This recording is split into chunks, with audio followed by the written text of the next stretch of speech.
Good morning, good afternoon, good evening, good wherever you are listening to. Hello and welcome back to the Black Film Critic-ish podcast. Today we have a special one for you guys. We will be talking about the one, the only amazing, fantastic movie titled Get Out. Now, this is a name that a lot of people know, but let's actually delve into it. As a film critic, we're here to delve into it, to dive into it, to understand this movie. I'll start. I will start off with talking about the script of Get Out. What makes Get Out so great? Why is it a name, a title, a movie that we rave so on about? Let's start. First of all, this movie was directed and written by the one and only Jordan Peele from Key and Peele, that you guys know. But this movie shows that funny people can also have a dark humor to them, can have a darkness to them that may not always be seen. So this movie mixes horror. This movie mixes horror, thriller, comedy mix, and everything into this movie. So the premise of this movie, the beginning of it starts with an interracial couple, and the Black guy is meeting his girlfriend, his white girlfriend's parents for the first time. Now, this movie has so much racism in it, but it's subtle. It's not out there. Bam, bam, bam. It's subtle. You have to watch it a couple times to understand it. So where do we go from there? To delve into the script of this movie, we have to understand that certain scenes were weird and they were written to be weird. Sometimes the tone jumped a little bit too quickly. I'm not sure if that was intentional or not, but it was there. In my opinion, sometimes the pacing was off as well. It was either too fast, like there was a million and one things going on, or a jump scare or something, or it was too slow and it was like we're just waiting for it to get on with it, to get on with the show. It was like watching a snail move. And speaking of the jump scares, sometimes the jump scares did not make any sense. Like that one scene where the grandpa, I think his name was, definitely forgot his name, but that one scene where the grandpa was running straight at the main character and then he darted right.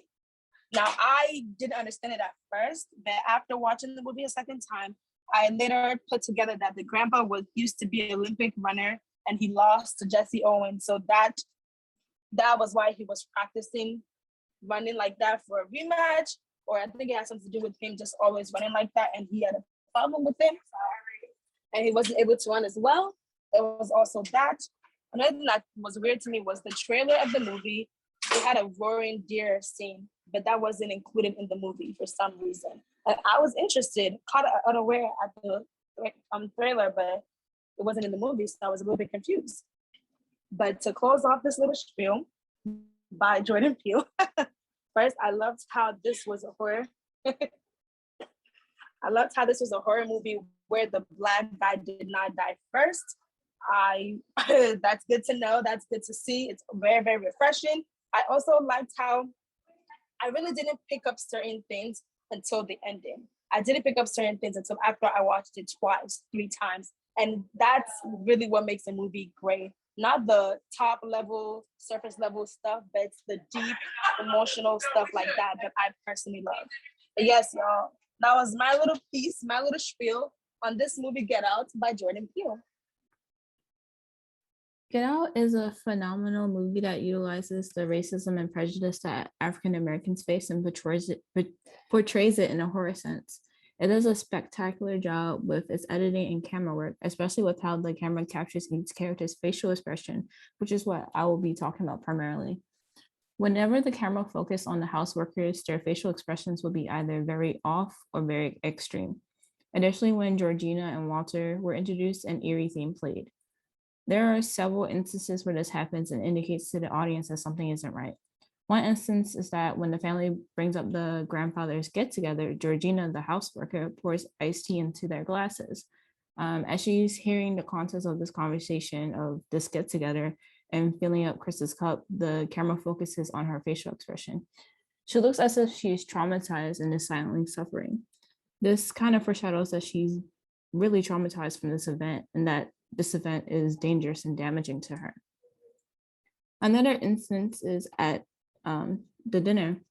So when Missy, the mom, goes out to get dessert, the camera focuses on the door she left she left there, and we get to see a glance of Georgina standing with a cake in her hands as the doors open and close. As if she's on autopilot or something, Missy comes back with the same cake in her hands, and this just gives a sense that something again is like very off. Um, Another scene, Chris speaks to Georgina and says he gets nervous around white people, and her face immediately changes, and she starts to have a mental breakdown. And we can see tears are like literally coming out of her eyes, which further indicates that something is wrong. When Chris takes a picture with the flash of Andre at the party, who is now Logan, the camera focuses on his face, where his facial expression immediately changes. There is immense focus on his eyes. It's as if he's had like a sudden moment of realization and then horror. And this camera flash serves as a trigger back to like their normal consciousness. When Curtis goes outside, the camera focuses on the gatekeeper running towards him. Just as he is about to crash into Chris, he turns into another direction. The camera then pans over to Georgina, who is standing in the window. She later starts to play with her hair and pays close attention to her features as if she's admiring them. Given the context of what happens in the film, the grandparents are admiring what they don't have.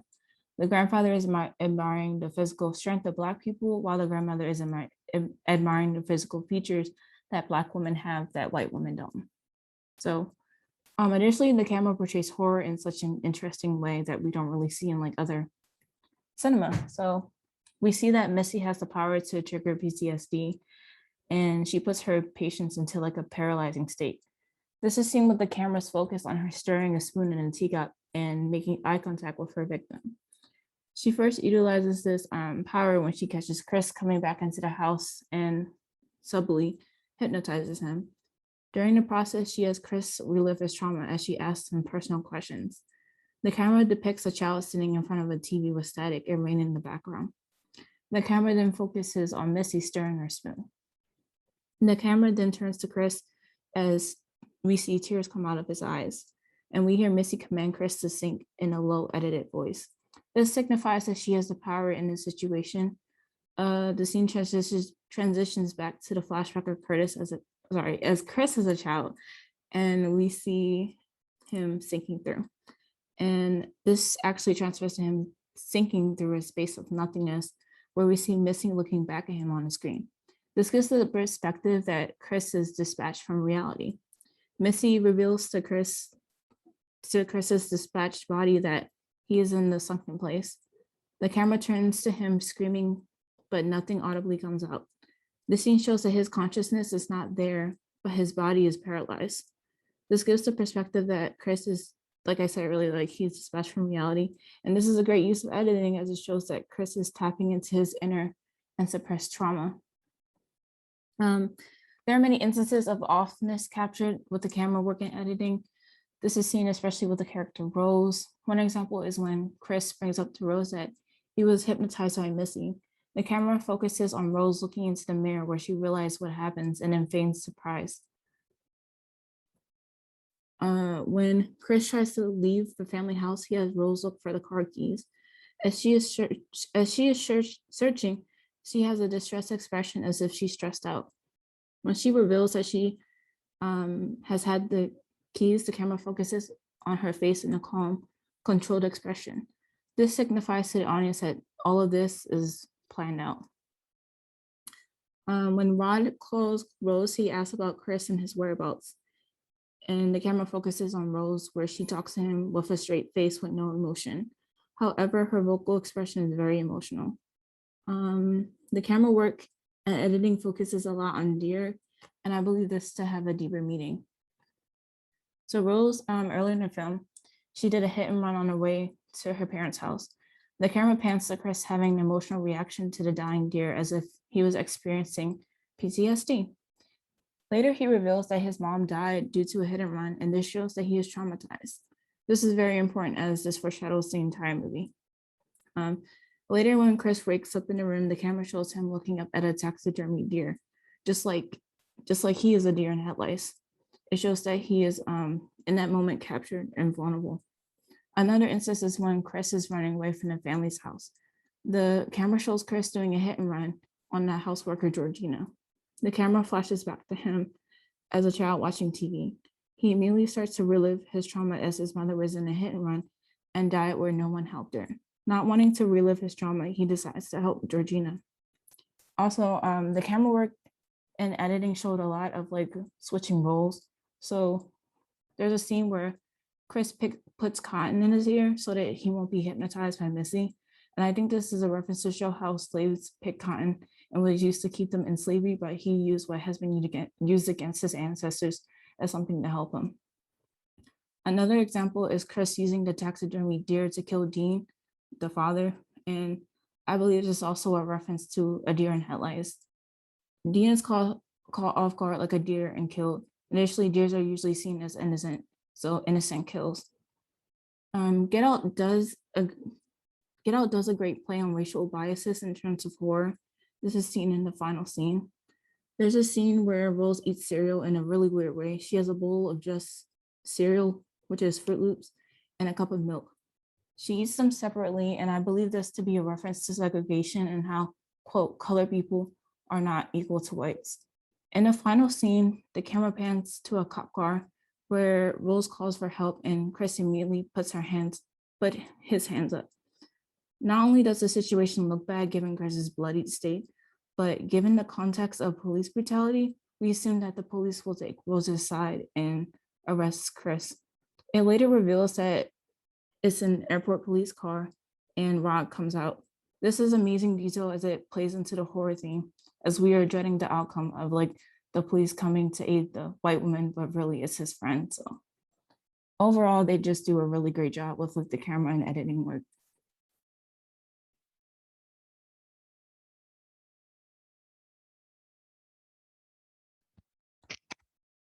When it comes to the casting of Get Out and any other movie that Jordan Peele has and will produce, he is very much intentional on the characters that he chooses.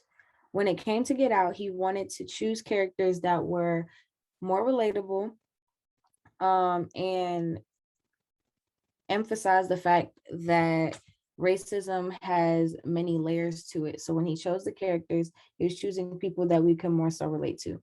When it came to choosing the main character, Jordan Peele chose someone who had already had an experience with racism at a higher scale. Daniel Kaluuya compared his roles that he played in Get Out to those that of his role that he played in Black Mirror when as far as the scariness and depth of his character.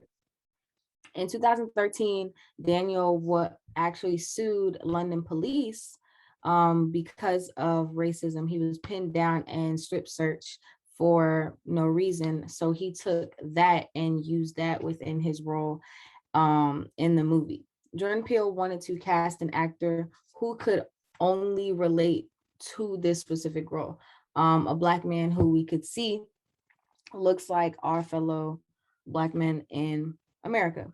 When he was choosing his white characters, he wanted to choose people that already had the essence of a privileged or well-meaning white person. It took a little character development for characters like Rose, from being an actor to turning into her character of a rebellious young daughter who is thinking that she's doing the right thing. The father of Rose was someone that Jordan Peele said stood out highly to him. So he didn't really have to search too hard or develop into his character because he already had the privileged, well-meaning white persona of any other white man would in America. And Jordan Peele, messed up my reading. Jordan Peele originally wanted actors that were a little bit more terrifying and messier, but he did not feel like those actors would be as relatable. So he chose actors that carried on the persona of people that would in our everyday life.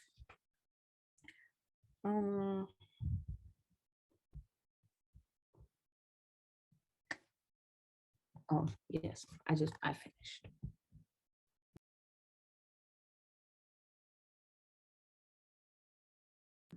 Okay.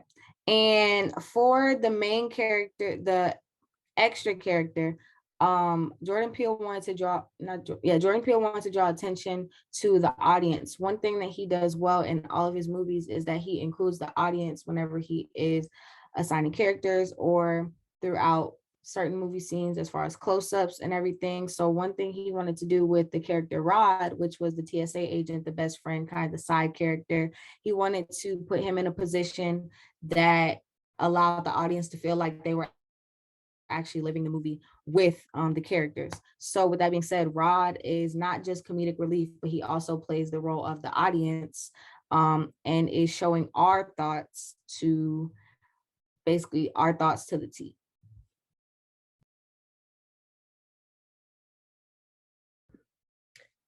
So when it comes to the music in Get Out, Jordan Peele stated that he really loves when horror movies have like unexpected and like really terrifying music in the film. He wanted to merge that with notes of Black history and ancestry and Black voices to create this tone throughout the film. And so he worked with Michael Abels, who was the music producer of the movie. And together they came up with this theme that was, they described it as gospel horror. Michael Abels wrote Siki Lisa Kwa Wanega, which had Black voices singing in Swahili, warning Chris to run far away and save himself from his inevitable attack from Rose's family. And so this became the title theme for the movie. And the title itself actually means listen to the ancestors. So it's this whole overarching theme of ancestry, Black history, understanding where we came from, and how what we've gone through plays into racism of today and oppression of today. In the scene where Rose's mother is hypnotizing Chris, an instrumental plays, and it has hints of bluegrass, choral harmonies singing in Swahili, harps and strings, and each of those things pay homage to sounds of thrillers from the 50s and 60s. So continuing with the theme of Black history and horror films as well. And then this hypnotism cue became the key for the rest of the score throughout the film, so that we could keep the tone through the whole thing. And then finally, the main song that became like the movie's anthem for viewers once they finished watching was Childish Gambino's Redbone. And the song alludes to Chris's future as well. And it's a warning, it plays as a warning for Chris, but then also for Black people as a whole to not sleep on the social and institutional level of racism and oppression that we still face today. The setting of Get Out takes place in upstate New York. When Rose and Chris pull up, it's a big house with a lot of land, but no neighbors. At the start of the movie, in the house, you can see two young-looking African Americans, one male and one female. Their names are Walter and Georgina. The two are dressed super middle-aged, but that's because at the end of the movie, we do find out that Walter was the grandfather and Georgina was the grandmother. In terms of the wardrobe, Rose tells Chris to put comfy clothes on. When she tells him to put comfy clothes on, he started off in blue and ends up wearing gray. Gray is a color that represents Black and white. At the party scene, you will realize at the end of the movie, it was really Chris's option. All of the white people were in red and Chris was in blue. And to me, that represented like political, Republicans and Democrats. Gia, I really liked your point about how you talked about the clothes, because I didn't really notice that too much. The only thing I noticed about the clothes was that like at the party, most of the white people were wearing black.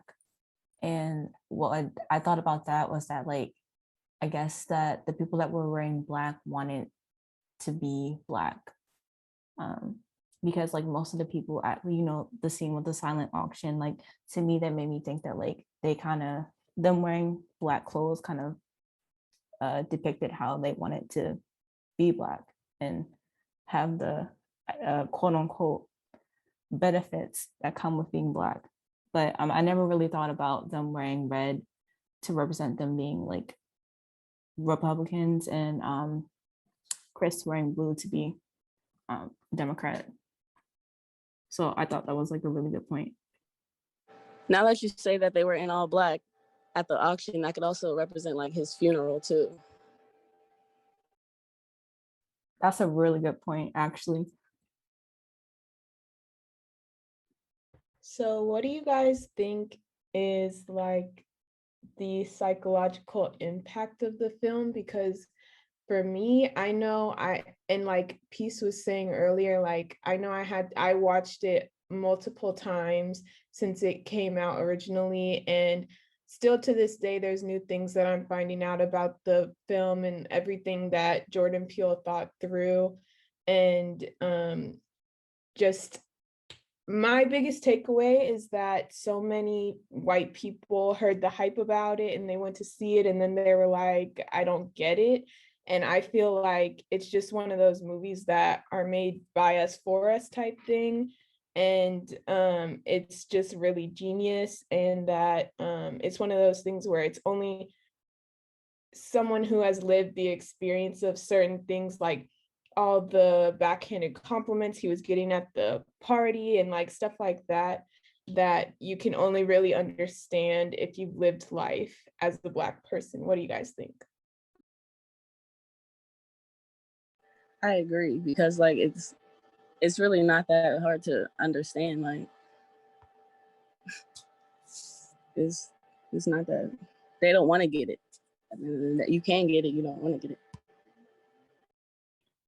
I would agree too, because like I just feel like they don't understand it because they're ignorant and they don't really try to understand things from the Black perspective.